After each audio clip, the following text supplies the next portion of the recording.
while there's a lot going on in terms of the practical aspects of making progress in AI, programming, and data sets and whatnot, I'm interested in the philosophical dimension, both cosmology, what does it tell us about cosmology, and also social science. What is the impact on society, and mind science, the inner being, because there are implants coming. And so what is the significance of that? What will be the boundary between a human and a non-human? What does that even, what does it even mean to be human? You have to ask these questions bravely. And, unfortunately, I don't find our gurus asking these questions. I don't find them even acknowledging the question. They kind of divert and shirk, and they have a very superficial understanding. And I've talked to all kind of gurus. I don't want to name anyone. I respect them a lot for what they do, but they are not up to the mark and current with the actual understanding of AI to be able to engage it, so that you can give a trivial answer to a profound question, and that's no good. So from our tradition, I don't see enough leadership where it should come from, and it should come from the gurus. But I do see this from other traditions, especially the Judeo-Christian tradition. I see a lot of involvement with AI, the ethical questions, the theological questions, spiritual questions. And so I'm trying to ignite that interest, and I will try to raise some questions for you. The first provocation is, do we understand the relationship between consciousness and intelligence? In the 5 battlegrounds that I mentioned in my book, Artificial Intelligence and the Future of Power, 5 battlegrounds. One of the most important battlegrounds, probably my favorite one, is the battleground on consciousness, on this whole field of, the question of, is an intelligent entity conscious? And I would say no. I have had this discussion with Subhash Kak, and I respect him a lot. I've had a discussion with a lot of people and the AI field subscribes to this idea called singularity. When the machine will become like surpass humans, because it will have enough intelligence, and it will be able to not only pass the Turing test, but it will be able to be like a human being in terms of all its behavior. And there is this artificial general intelligence, AGI, which is the point when machines can do all kind of things like humans can do. But my pushback to that is that no amount of intelligence, even more intelligent than human behavior, constitutes consciousness. A self-driving car is not conscious, but its intelligent behavior can be better than a human driver. It is behaving intelligently. If I look at the car driving and it's really smart, the way it drives, makes decisions, stops, starts, and doesn't have accidents, as an observer, I would say this is more intelligent than the human drivers. But it is not a conscious machine. It is not conscious. So I can give you so many examples that intelligent behavior, what basically is artificial intelligence is the substitute for humans or augmentation for human intelligence with a machine or with an algorithm. So this algorithmic behavior, which a bystander or somebody who's engaged with this device will consider very, very intelligent, does not require as a prerequisite that this entity has to be conscious. An unconscious, totally unconscious entity can be intelligent. In fact, in our body, there is a lot of intelligent activity going on that we are not conscious of. We're not necessarily conscious that our heart is beating, and how the blood is moving, and how the digestion is happening, and all the metabolism going on, and all the things happening inside each cell. We're not conscious of it, but unconscious intelligence exists. So there is something called unconscious intelligence, which could be, and one part of that could be the artificial intelligence. So you can have intelligence without consciousness, without being conscious of it. And the system may not have any capability of being conscious, and it yet could be very intelligent. The other way around also, you can be conscious and not very intelligent. I know some conscious people who are quite stupid. I know stupid people. And so if a person is stupid or unintelligent, he's still conscious. I mean, you could have a real duffer. You could have a person who sort of got hardly any much intelligence, but could be very conscious. So you can have consciousness without intelligence, and you can have intelligence without consciousness. I've given you some evidence of that. And so that means you cannot really put these in the same camp. And it's a major mistake in this field to think of consciousness as a very advanced form of intelligence. It's not. It's got nothing to do with it. I mean, you could have a little teeny thing that is conscious, and whether it is very intelligent or not is a separate issue. Okay. And you could have something exceedingly intelligent, and whether it is conscious or not is a separate issue.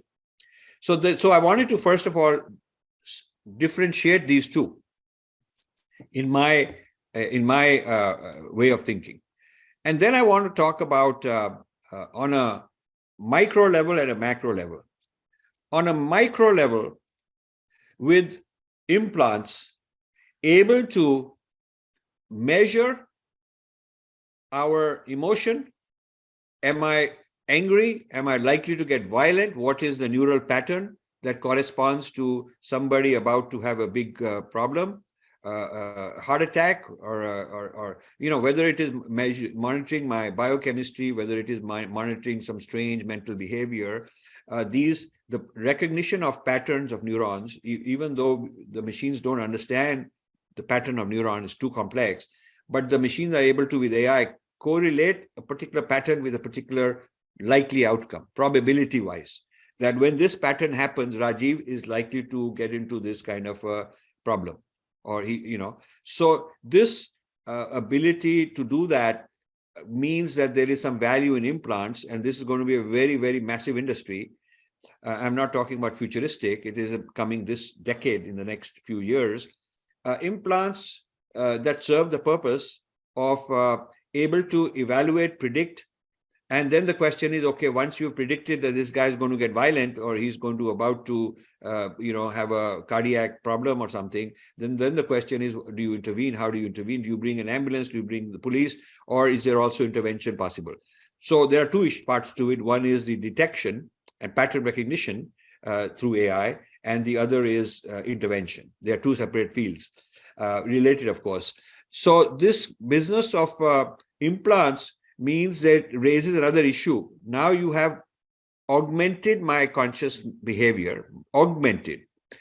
It doesn't mean that it is conscious by itself, but it is augmenting my conscious behavior. It may be suppressing my anger. It may be put in something to say, okay, this guy is about to get violent. I better do some intervention and change the neural behavior and bring in an alternative neural pattern so that this guy will be very happy and relaxed. Maybe that sort of thing. So it is not being conscious by itself, but able to interact with my consciousness, enhance it, suppress it, maybe dumb down people, turn them into people who will be compliant. They will obey the laws. They will go into very dangerous territory without being scared because you want them to. Maybe they will not disobey. Maybe they will not misbehave. Maybe a prison sentence. Instead of the judge sending you somebody to prison for violence, he will say, okay, you got to have this implant, and it'll monitor you and keep you okay. So this human machine unified entity providing a different kind of behavior is a very that not just plausible, but it is kind of inevitable that this is the direction we're going to. So in the field of mind sciences, which has been a field of mine for a while, I find this a very intriguing thing. What is the philosophical implications of implants, especially as they what are the ethical implications and also philosophical implications? How much of the mind can be mapped and modeled as an algorithm? How much of the mind is algorithmic? This is a question, very important question. And what is left of the mind beyond the algorithmic mind? Is there a mind beyond the algorithm, which is what we say is our Atman, is beyond the Buddhi? So if they can model all the levels of intelligence, but there is the consciousness which is above it, which is providing some functionality, that issue, I think, is going to become put on the front burner because of the advances of AI. AI is going to force the scientists now to come to terms with the interface and the boundaries and the distinctiveness, this distinction between conscious and intelligent functions. So when we talk about what machines will take over, and we are saying that AI will take over more and more of this and that, then the pushback is, some people say, well, but the machine is not conscious, so it cannot take back creativity. So the question is, what is creativity? What is creativity? And is a large part of creativity possible with AI without being conscious? And of course, AI is developing. There are AI systems that are developing poetry and music and painting, which are creative functions, and learning to do it in such a way that judges cannot tell the difference between which one is done by a human and which one is done by an AI. Judges cannot tell the difference with the poetry and say this poetry must be done by a machine, or this particular painting, or this particular piece of music. Judges cannot tell. So if judges cannot tell, if human judges who are experts cannot tell, then that's pretty darn good. Okay, so what we are pushing this border of where is human consciousness necessary. We're saying that you cannot just anymore say all creativity is beyond machines, and all creativity, all original thinking is beyond machines, because machines are also doing things we consider creative. So therefore, the boundary of creativity beyond non-algorithmic creativity has not been defined. We don't know how far this can go on. But we do know from the Vedic point of view, there is an Atman which is different, separate, above the Buddhi. So this is where the Sankhya model comes in, of Purush. I believe that the Sankhya Purush cannot be artificially made. That's the premise I have. We can argue later if you guys want. But I start with the premise that the Purush of Sankhya cannot be replicated. But the Prakriti is at the level at which AI functions. Making Prakriti organized and behave more intelligently is fine. Sankhya doesn't say that Prakriti has to be dumb. But the role of the Purush is indispensable in our model, that the model I subscribe to. And so the question is, how far can Prakriti advance by being reorganized in silicon and with algorithms and more data sets and learning and all that? How far can Prakriti advance in terms of its capability and intelligence, equaling humans, superseding humans? Okay, how far can it advance on its by itself? And where is the border going to be that says, okay, here is a hard border? Is there a hard border? Is there a bound? Is there an upper limit to artificial intelligence? Because beyond that is the functionality of Purush, and you can never replace that. So this is I think a question in mind sciences, and this is a question where I'm very disappointed with my fellow travelers in mind sciences. Many Western scientists in neuroscience, philosophy, I have interacted with, gone to conferences, debated, argued for 25, 30 years now. We used to sponsor in Tucson, there is a consciousness studies conference every 2 years. There used to be a journal of consciousness studies. There's transpersonal psychology, there is integral yoga, integral theory, all kind of things that I got involved in many, many years ago. And I was very impressed that these people were basically spiritual and trying to look at the whole issue in that way. But with the advancement of AI, many of them have flipped. Many of them have actually gone into this different philosophical mode where, even consciousness can be a phenomenon of, mechanical phenomenon. They have gone into that. So that's really what in consciousness studies is called the hard problem. Hard problem is, how do you explain consciousness? That's the hard problem in consciousness studies field. And so this is a Western field, but a lot of Indian input has been there, and they don't acknowledge the Indian input, but there is a lot of Indian input there. They've borrowed a lot from the Indian thought, and I'm writing volumes on this, on the unacknowledged contributions of Indian thought in the Western consciousness studies field. So the people were very respectful Whether they called it Indian, Vedic, whether they called it Christian, they Christianized it, whether they called it something else, they came up with their own terms for it. Whatever they called it, they were very respectful that there is this thing, entity called consciousness that you cannot be reductionist and bring it down to mechanistic behavior. They were very much into that. But many of these big names have flipped. And so they have now started going into, because they're so impressed by what AI can do, that now they have lost hope or lost faith in a higher state called consciousness. So this is a bit troubling to me. But that's, everybody has to choose their own sort of where they come out on this. So I want to also talk about cosmology. Mind sciences is the microcosm. There's a cosmology, and I'm writing a whole book on question is the cosmos algorithmic? Is the cosmos algorithmic? Now you cannot say no, because the laws of physics are algorithmic.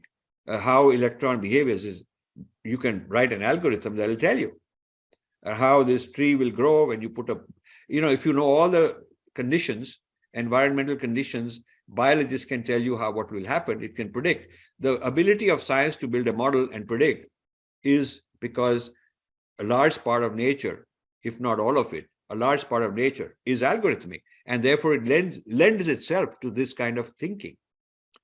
So the question is, when you say, is the cosmos algorithmic, it has to say yes, but not only yes. The question is not, the doubt is not over whether a large part of the cosmos is algorithmic, because it is. That's the success of science. But is there something beyond the algorithmic part of the cosmos? That is the real question. Is there also a non-algorithmic part to the cosmos? And that goes back to this microcosm mind science issue. Is there an Atma or none? And in the cosmic sense, is there a huge consciousness? Is there consciousness? And then if there is a consciousness, which I believe, then what is its relationship with the cosmos, algorithmic cosmos? And then you end up with the Nirgun, Sagun, Brahman. You end up with the conscious level, and then the mechanistic manifestation. So I'm writing a lot on this. This is what I wanted to share with you. I'm writing a lot on these kind of issues that I've just been talking about, both at the macro level and at the micro level, and the relationship between these two. Now, since there is very little time, I'll just summarize. I have many things to talk about, but maybe we'll do it some other day. I'm also concerned about the societal level of AI not being grounded in Vedic premises. The underlying neural network model is not Sankhya. It's a mechanistic model. And I don't want to get into it much, but I'm building a whole Vedic model of AI, a whole Vedic model in which things will be, the entire philosophical approach will be different. And I intend to write some stuff on this. So we know there is bias. If you look at the problem from the society side, we know there's bias in all these social media. You try and get away with something, and it'll reprimand you or do some shadow banning or throw you out or whatever, whereas people on the opposite side get away with it. And there is this clear bias because the algorithms have been trained on Wikipedia and New York Times and various type of Western liberal wokeism kind of frameworks and data sets. So its behavior is mirroring the training. I mean, if you take a child and put him in a Catholic convent, or put him in a madrasa, or put him in a Maoist academy, or put him in a Gurukul, it will be different. The outcome will be different depending on the environment and the data set and the syllabus of training. So the algorithms have been trained. What I would consider to be the liberal left-wing ideology has been used to train all these algorithms.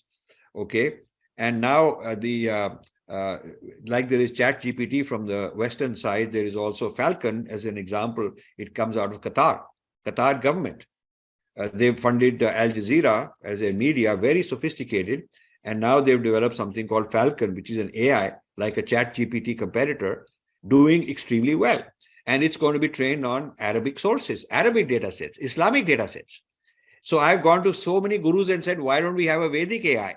Why don't we have that? Why aren't you guys funding it? I'll lead the project. I need resources. I would love to do this.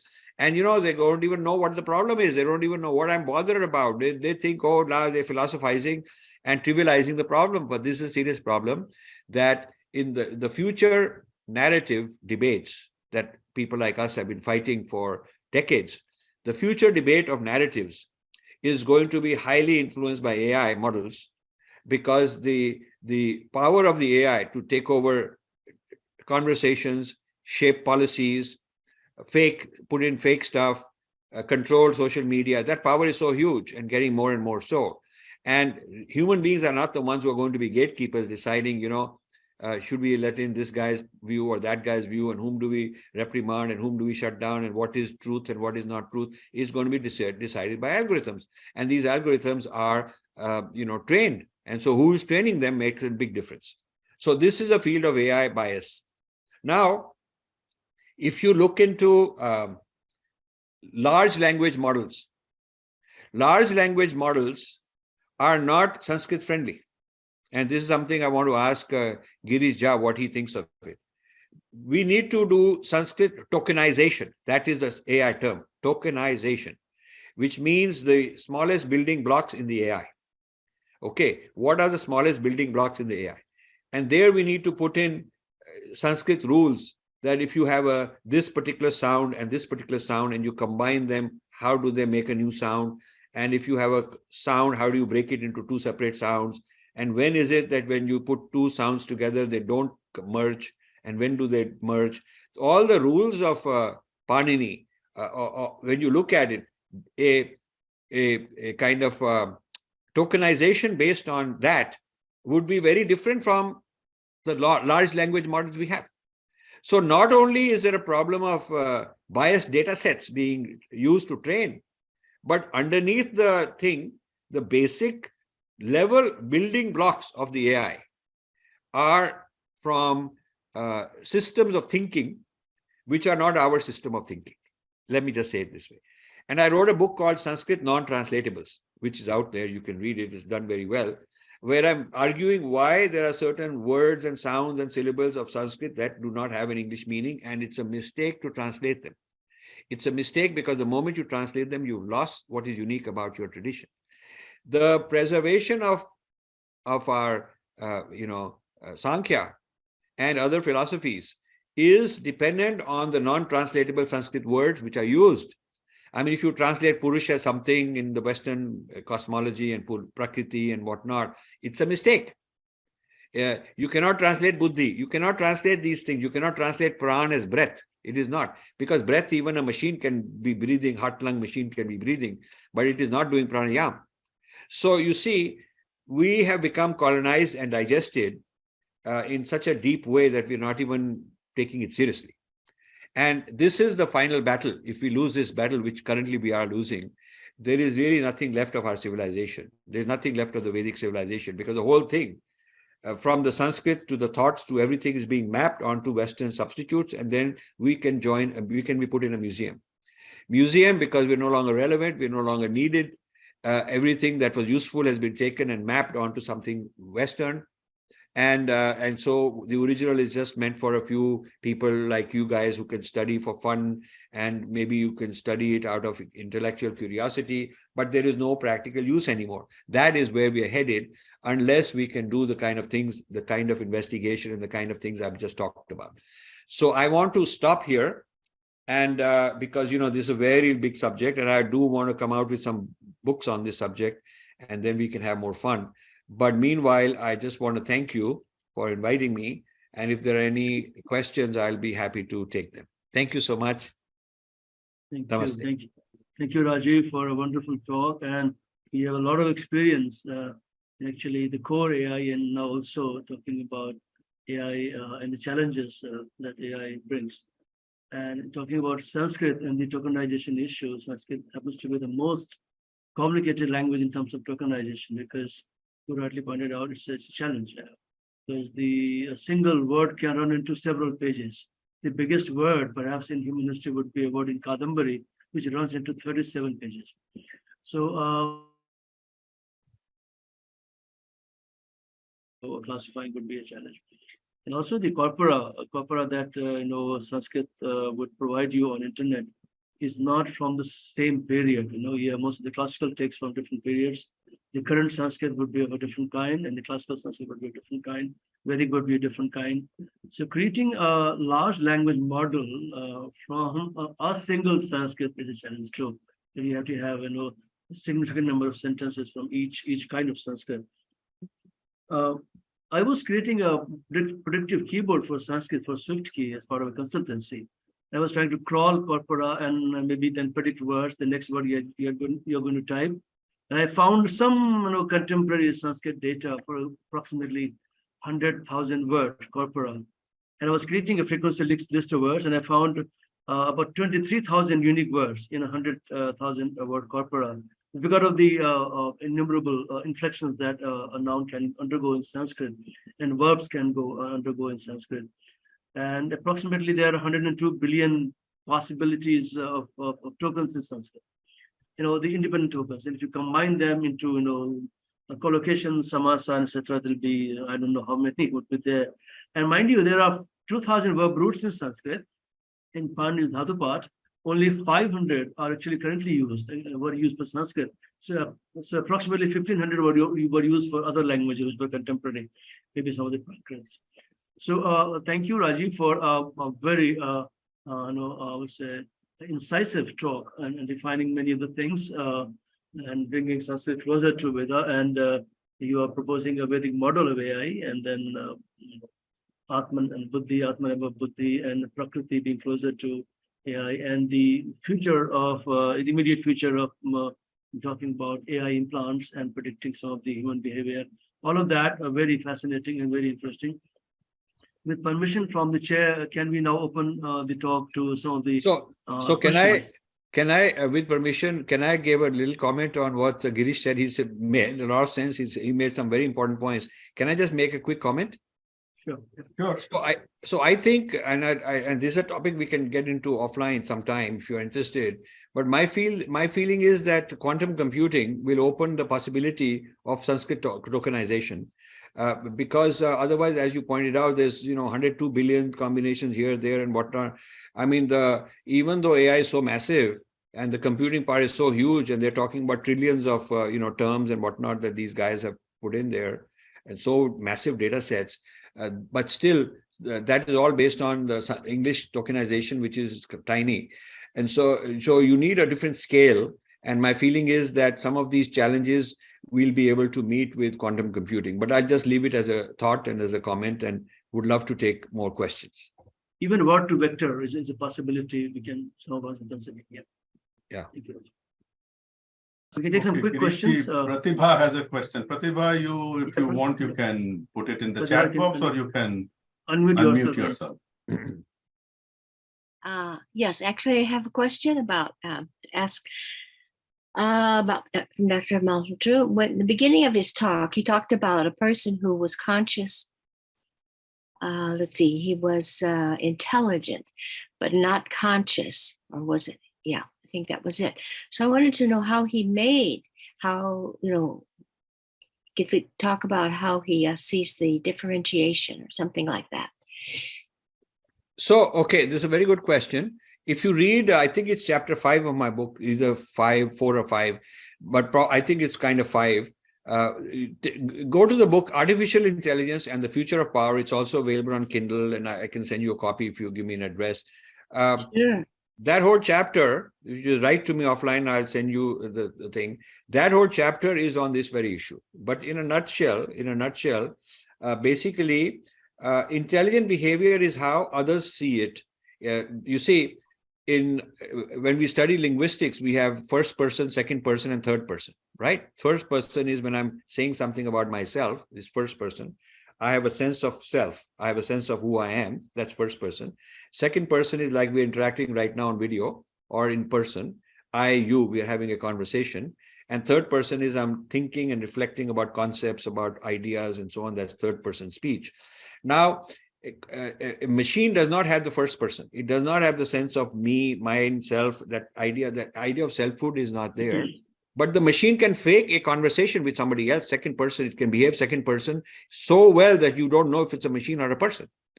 And certainly machine can spit out an article or a thesis on some third person issue, some problem you give it, it can solve it. That's a third person issue. So the differentiator of, this is my book, the differentiator of consciousness is having first person, and machines don't have a first person.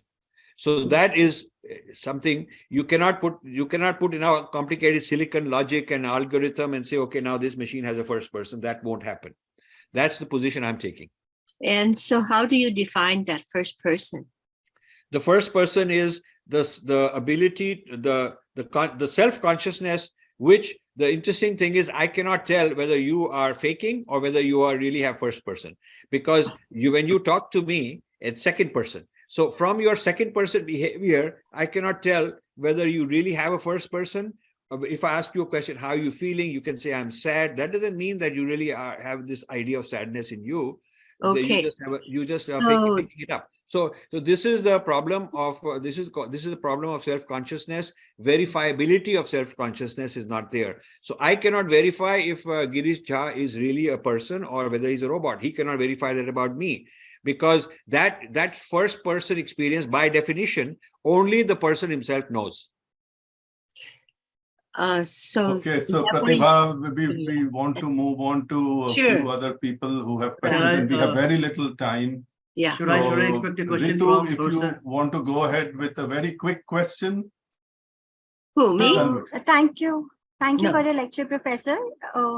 I've been thinking on the same lines, and I would like to ask you, by giving a disclaimer that I am not an expert of sciences, but I have done a little bit of philosophy. And on that lines, I would like to ask you that, do you then believe the nature of consciousness being all pervading, and even in the matter and the Vedantic metaphysics is a kind of limited in that sense? In Sankhya philosophy's metaphysics explains AI on more logical grounds, in the sense that we can relate sattva with the intelligence. Sattva is self-revealing, the guna, the pure form of it, that we can correlate with AI. And but yeah, purushas are limited, and only we are incorporated of those.